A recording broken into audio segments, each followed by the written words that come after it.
다음 사연이 또 뭐가 있을까요? 네, 다음 질문입니다. 이분은 37살 여성분이시고요. 키는 160이고 20대에 48에서 50kg 정도 유지하다가 호주에 6년 살면서 60까지 쪘습니다. 호주에 같이 사는 사람들이랑 PT 선생님들이랑 키토 다이어트로 5kg까지 빼보고 이후에는 소식, 단백질, 탄수화물, 야채 총 300g으로 3끼 먹으면서 다시 50까지 뺐습니다. 작년에 매달 쪄서 1년간 56kg가 되셨고 최근에는 밀가루랑 당을 안 먹고 운동하고 소식으로 52kg까지 빼긴 했는데 47kg가 이제는 목표입니다.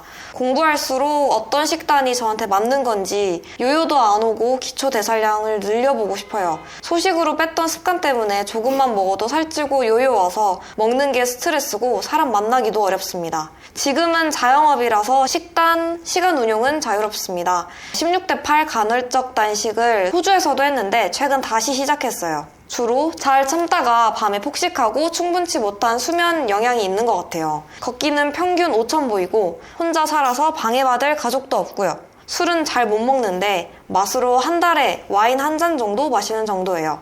피드백 부탁드립니다. 지금 팀케토 도시락을 주문해볼까 싶은데 그걸로 한 끼 먹을 경우에는 나머지 식단이나 시간을 어떻게 해야 하나 궁금합니다. 방탄커피도 이번 주 시작해봤고 마녀스프도 주문했고 다이어트 보조제, 그린슬림이랑 비잔티움 먹고 있습니다. 네, 일단 한번 쭉 들어봤는데 일단 키토 경험이 있다는 거에서 되게 놀랐어요. 아마 20대에 키토로 5kg까지 빼셨다는 거 보니까 거의 뭐 10년 전에 키토를 하셨던 거잖아요. 그쵸. 호주는 역시 빠릅니다. 호주는 되게 키토하기가 좋아요. 여기는 고기가 싸고 엄청 키토가 대중화가 돼 있어가지고 아무튼 이렇게 키토로 5kg를 빼봤다가 이후에가 문제죠. 소식을 해서 단탄야 300g이 사실 무슨 말인지 모르겠어요. 근데 어쨌든 간에 소식이란 거에 키워드가 있는 것 같고 덜 먹었다는 거죠. 지방도 안 먹었을 거고. 그 다음에 3끼 먹으면서 다시 50까지 뺐다가 다시 56이 됐다가 다시 52가 됐고 이후에 47이 목표라는 거네요. 5kg 정도 더 빼고 싶다 이렇게 이해할 수 있을 것 같아요. 아무튼 최근에 뺀 거는 밀가루, 당 안 먹기, 운동, 소식. 그러니까 최근에 뺀 것도 정제탄수를 줄인 거고 그 다음에 운동했고 소식했다. 정제탄수 줄이는 건 너무 좋죠. 근데 어쨌든 간에 소식을 여기서도 다시 한번 한 거고 키토로 처음에 5kg를 뺀 거를 제외하면 아마 대부분 다 소식을 했다는 것 같아요. 그렇기 때문에 밑에 소식했던 습관 때문에 조금만 먹고 살찌고 요요가 온다가 고민이신 거고 그래서 사람 만나기도 어렵고 스트레스도 심하다. 네, 스트레스도 심해요. 근데 시간이 자유로워서 제가 볼 때 식단하기는 이제는 좋은 상황인 것 같아요. 혼자 살아서 집에 가족도 안 계시고 술도 안 드시고 네, 좋습니다. 그럼 이제 조금 말씀을 드리자면은 저희 구독자 분들이나 아니면 키토를 하시는 분들의 많은 비중이 소식을 해서 대사가 줄어가지고 살이 잘 찌는 몸이 된 분이 마지막에 많이 와요. 그렇기 때문에 일반적인 다이어트 하시는 분들보다 난이도가 더 어렵습니다. 근데 확실한 건 여기서 탈출할 수 있는 방법은 저탄 건지밖에 없어요. 이유를 설명을 드리면 일단 소식을 하면 대사량이 줄어들죠. 이렇게 됐기 때문에 다시 다이어트를 끊으면은 요요가 무조건 와요. 근데 이 요요가 오는 이 과정에서 먹은 거는 일반식일 겁니다. 그럼 이 일반식을 또 먹으면서 살이 다시 많이 찌는 동안 대사가 낮아졌고 식욕이 폭발했기 때문에 분명히 이 과정에서 인슐린 저항성이 좀 생깁니다. 이건 보통 필연적으로 생기는 것 같아요. 그럼 이게 어떻게 되냐? 인슐린 저항성은 살이 안 빠지고 살이 잘 찌는 체질이라고 했죠. 근데 문제가 이것만 있는 게 아니에요. 인슐린 저항성이 생긴다는 거는 인슐린이 많이 나온다는 건데 이렇게 되면 렙틴 신호를 방해합니다. 왜냐면은 얘네 둘 다 시상하부라는 곳에 작용하기 때문이에요. 근데 이 렙틴보다 인슐린이 훨씬 더 중요한 호르몬이에요. 그래가지고 둘이 경쟁을 하면 인슐린이 이겨요. 근데 렙틴 신호가 전달이 안 됩니다. 그러면 이게 렙틴 저항성이 되죠. 렙틴이 무슨 일을 하느냐? 얘가 포만감도 관리하고 대사량도 관리를 해요. 근데 이 렙틴은 체지방에서 분비되는 호르몬이에요. 그래서 우리가 건강한 상황에서 살이 찌면 체지방이 늘어나니까 렙틴 분비량이 높아지겠죠. 그러면은 렙틴 분비량이 높아졌는데 얘가 무슨 일을 하냐면 포만감을 높여요. 그럼 당연히 식사량이 줄어들겠죠. 그러면 장기적으로 살이 다시 빠질 겁니다. 그래서 정상 체중을 유지하는 항상성 시스템에서 되게 중요한 호르몬이에요. 근데 이것만 하는 게 아니야. 얘가 대사량도 높여요. 그러니까 살이 쪄서 렙틴 신호가 높아지면 대사량이 높아져요. 그럼 에너지 소비가 많아지니까 또 장기적으로 살이 빠지겠죠. 그래서 건강한 사람들은 살이 찌면 다시 살이 빠지게 돼 있어요. 그래서 오랫동안 같은 체중을 유지할수록 건강한 사람일 확률이 높은 거예요. 네, 그래서 왔다 갔다 하는 사람들은 이 렙틴도 좀 고장이 나 있을 확률이 높습니다. 아무튼 근데 지금 보니까 인슐린 저항성이 있어서 렙틴도 잘 작동을 안 하니까 살이 쪘는데도 대사량이 높아지지 않고 포만감도 높아지지 않아서 살이 잘 찌고 많이 먹는 상태가 되는 거예요. 이게 소식 다이어트에서 요요 오신 분들은 다 이런 문제를 겪습니다. 원인을 찾는다, 여기서 찾으시면 돼요. 아무튼 그럼 이걸 어떻게 돌려야 되느냐, 결국에 핵심은 인슐린 저항성을 낮추는 거예요. 인슐린 저항성 때문에 렙틴 저항성이 생긴 거니까 인슐린 저항성 해결하면 렙틴이 잘 전달되고 작동을 하겠죠. 그럼 인슐린 저항성을 해결하려면 어떻게 해야 돼요? 공복 시간을 길게 유지해서 인슐린을 낮춰야 돼요. 그리고 식사를 하더라도 저탄수를 해서 인슐린을 낮춰야 돼요. 그렇기 때문에 저탄수를 해야 돼. 이건 확실해요. 근데 저탄수만 하면 안 됩니다. 왜냐? 이미 대사량이 떨어져 있잖아요. 대사량이 떨어진 상태에서 저탄수를 했는데 또 지방을 줄이면 이거 또 절식 다이어트가 돼버려요. 그래서 건강한 지방을 보충을 해줘야 돼. 어쩔 수 없어요. 네. 그래서 저탄 건지가 답입니다. 근데 이런 히스토리가 장기간 반복됐다면 한순간에 돌아가지는 않아요. 그래서 조금 더디더라도 이제 마음을 좀 편하게 먹고 식단을 건강하게 유지하는 게 제일 좋습니다. 뿐만이 아니라 지금 보면은 위에 나오는 내용이 주로 간헐적 단식을 잘 참다가 밤에 폭식하고 충분치 못한 수면이 원인인 것 같다라고 말씀하셨어요. 네, 맞아요. 수면 부족도 인슐린 저항성을 유발합니다. 그러면 코티졸이 높아져서 혈당이 계속 높아지니까, 혈당이 계속 높아지는데 이 높은 혈당을 원래는 세포가 그냥 에너지로 써버려야 되는데 못하니까 인슐린이 잉여 혈당을 또 체지방으로 합성해버려요. 악순환이 반복되는 거예요. 이런 상황이 복합적으로 다 엮여 있다. 그렇다면은 무조건 제가 얘기하는 기준들을 다 지키고 기다려야 돼요. 근데 지금 보면 스트레스를 받고 있죠. 먹는 게 스트레스고 사람 만나기도 힘들다고 하셨어요. 그러니까 이 스트레스에서 벗어나는 정신적인 훈련도 좀 필요합니다. 나머지는 뭐 방탄커피도 드신다고 했고, 근데 저는 굳이 먹을 필요는 없다고 봐요. 그리고 마녀스프를 주문했다고 하셨는데 기성제품이면 여기 안에 설탕이 있는지 없는지도 한번 보셔야 될 거고, 다이어트 보조제 그린슬림, 이건 아마 카테킨인가요? 제가 잘 모르겠어요. 비잔티움 아예 모르겠고, 굳이 보조제를 지금 먹을 필요는 없는 것 같아요. 제 생각에 보조제는 과식할 때만 드시면 됩니다. 대부분 원리가 거기에 맞춰져 있기 때문에 식단 하신다면 안 드셔도 되고요. 그리고 질문이 팀키토 도시락을 주문해볼까 싶은데 그걸로 한 끼를 먹을 경우에 나머지 식단과 시간은 어떻게 해야 되나요? 이것도 답변을 드리자면 팀키토 도시락은 총 두 가지입니다. 하나는 오리지널, 하나는 시그니처. 오리지널은 정석 키토제닉 1:2 대7 탄단지로 맞춰놨고, 시그니처는 좀 더 초보자들을 위하거나 인슐린 저항성 심하신 분들을 위해서 2:3 대5 정도로 맞춰놨어요. 그렇기 때문에 2:3 대5가 아마 초보자분 입장에서는 조금 더 나을 거고요.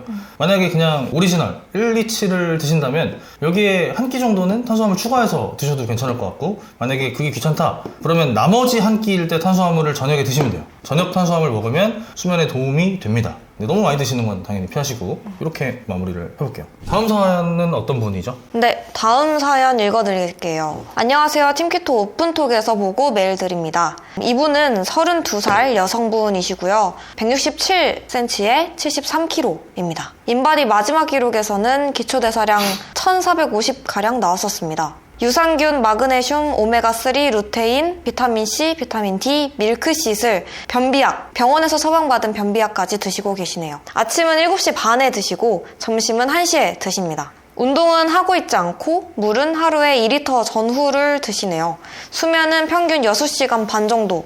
저칼로리 식단으로 66kg까지 감량 이후에 폭식으로 10kg 정도 증량하여 유지해오다가 최근 36시간 단식 후 키토를 시작했습니다. 다이어트랑 관계없이 평생 변비가 있어서 병원 갈 생각도 못하다가 최근에 내과에서 변비약을 처방받아 복용 중이나 큰 효과는 보고 있지 못합니다. 아직 시작한 지 얼마 되지 않았고 치즈를 워낙 좋아해서 단백질바, 치즈나 키토 버터바, 그리고 치즈로 점심 식사를 대신하기도 했습니다. 일단 한번 쭉 볼게요. 지금 167에 73kg고 기초대사량 1450가량 나왔다고 하셨는데, 이 인바디 기초대사량은 100% 신뢰할 수는 없습니다. 왜냐면 이거 측정하는 방식 자체가 어떻게 되냐면, 우리 손잡이 잡죠, 인바디 할 때. 쇠 부분에서 이제 전류가 흘러가지고 우리 몸을 쫙 타고 가요. 근육에는 혈액이랑 수분이 많으니까 저항이 적겠죠, 전기 입장에서. 그렇기 때문에 그 저항을 토대로 근육량을 산정을 하고, 그리고 지방 같은 경우는 또 저항이 높겠죠, 고체니까. 그래서 그걸로도 지방량을 산정을 하는데, 일단 이 측정하는 방식이 정확하지 않아요. 그래서 10분 단위로 계속 재보면은 결과가 계속 달라집니다. 너무 신뢰하지는 마시고요. 이 기초대사량이란 것도 이런 체성분을 가진 사람들의 통계치를 가지고 추측해서 계산을 하는 거예요. 그렇기 때문에 이 1450의 기초대사량도 정확하지 않을 확률이 있습니다. 그래서 너무 이거를 기준으로 잡으시면은 제대로 식단 짜기 어려울 거예요. 아무튼 다시 돌아와서 유산균, 마그네슘, 오메가3, 루테인, 비타민C, D, 밀크시슬, 변비약 많이 드시고 계시는데, 나한테 진짜 필요한 미네랄을 구분하는 거는 모발 미네랄 검사처럼 체내에 미네랄이 얼마나 있는지를 근거로 고르시는 게 제일 좋아요. 아직은 지금 내 몸에 뭐가 부족한지 모르니까 최대한 많이 먹는 걸 수도 있죠. 그래서 좀 검사를 해보고 판단하시는 게 제일 좋을 것 같고요. 기본적으로 드셔야 될 거는 드시는 것 같아요. 그 다음에 지금 보면은 수면이 6시간 반. 일단 절대적인 시간이 좀 부족하고 피곤해서 일찍 자도 푹 못 자고 새벽에 깨요 라고 하셨는데, 피곤하면 일찍 자고 푹 자는 게 정상이에요. 그렇지 않아요? 막 지쳤는데 뇌 입장에서 빨리 쉬고 싶을 거잖아요. 원래 그게 정상인데 그걸 방해하는 무언가가 있는 겁니다. 아마 커피가 되지 않을까 싶어요. 그리고 혹은 커피 아니면 스트레스. 이게 왜 그러냐면 커피는 카페인이 나오고 얘네가 이제 아드레날린이나 이런 거 해가지고 뇌 각성시키고, 그리고 우리가 수면을 하려면 아데노신이라는 물질들이 수용체에 닿아서 작동을 잘해야 되는데 이 카페인이 얘를 방해해요. 그래서 이제 잠이 안 오고, 뿐만 아니라 스트레스가 되면은 코티졸이라는 호르몬이 나온다고 했죠. 근데 원래 코티졸은 24시간 주기로 아침에 쫙 높아졌다가 저녁에 되면 낮아져요. 이게 왜 그러냐면 아침은 활동을 해야 되기 때문에 몸에서 에너지를 만드는 거예요. 그래서 코티졸이 나오면 혈당이 높아지고 이 혈당을 에너지로 써요. 이게 정상 수준에서는 코티졸이 좋은 호르몬입니다. 근데 스트레스를 너무 많이 받으면 저녁에도 코티졸이 높아요. 그러면 저녁에 갑자기 뇌가 각성되고 에너지가 높아지고, 그러면 당연히 저녁에 밤에 잠이 안 오겠죠. 그래서 이 스트레스 관리가 아마 중요할 거라고 생각을 하고요. 저희한테 사연을 보내실 정도면 다이어트에 관해서도 스트레스를 많이 받고 계실 거예요. 다이어트에 관한 스트레스를 내려놓는 훈련이 좀 필요할 것 같고, 그러려면 잠을 일단 잘 자야 됩니다. 또 그러려면 커피를 줄여야 될 거고요. 그 다음에 저칼로리 식단에서 66까지 감량했다가 폭식으로 76kg가 돼서 유지를 오랫동안 하다가 36시간 단식하고 나서 키토를 했어요. 그 이후에 식단을 어떻게 했는지는 제가 정확히 모르겠는데 한번 식단을 쭉 볼까요? 네, 첫 번째 사진을 보니까 닭가슴살, 계란, 야채를 볶아서 도시락으로 싸셨고 필라델피아 크림치즈를 드시는 것 같아요. 근데 굳이 필라델피아 크림치즈 안 드셔도 됩니다. 이거 맛있어서 저도 참 좋아하지만 굳이 다이어트 할 때는 안 먹어도 돼요. 그 다음 식단에 보면은 간장새우랑 양념새우인 것 같죠? 네, 그런 것 같아요. 그거랑 채소 계란. 여기도 탄수화물이 많이 없네요. 여기도 탄수화물이 없고, 여기 좀 이제 강황밥이 한번 등장을 했네요. 그 다음에 리코타 치즈. 치즈를 좋아한다고 하셔가지고. 네, 그리고 여기 보면은 단백질바 프로테인 20g짜리, 이것도 치즈 같죠? 리코타 치즈. 강황밥에 닭가슴살에 계란. 여기는 이제 돼지고기, 소고기가 좀 나오네요. 여기도 좀 나오고. 이제부터 좀 바뀌나 보다. 이건 뭐죠? 마늘종에, 하여튼 무슨 볶음인 것 같아요. 이것도 야채 볶음인 것 같고, 두 개 다 고기가 없어 보이네. 고기가 있는 거. 너무 조금인데? 너무 적게 먹는. 지금 보면은 1200, 1400, 1400 이 정도 드시는데, 일단 식단을 보니까 저탄건지의 원리를 먼저 잘 이해하는 게 중요할 것 같아요. 원래 기존 다이어트들은 칼로리를 기준으로 삼습니다. 그러니까 내 몸에서 평소에 얼마를 소비하는지 칼로리를 기준을 잡고, 이거 뭐 인바디나 이런 걸 참고하겠죠. 그리고 이거보다 적게 먹으면 그 부족한 만큼 살이 빠진다는 논리인데, 저탄건지는 조금 달라요. 저탄건지는 기본적으로 몸의 대사 상태를 바꾸는 거예요. 음식을 먹으면 우리 몸은 인슐린 때문에 무언가를 합성하는 동화 상태가 돼요. 이 과정에서 이제 지방 분해가 잘 안 되죠. 반대로 공복을 오래 하거나 저탄수 식단을 하면 몸이 이화 상태가 돼요. 이화 상태에서는 무언가를 분해하는 상태이기 때문에 저장된 체지방을 분해해서 에너지로 쓰기 좋게 됩니다. 근데 보통 살이 쪘다는 거는 동화 상태를 너무 많이 한 거예요.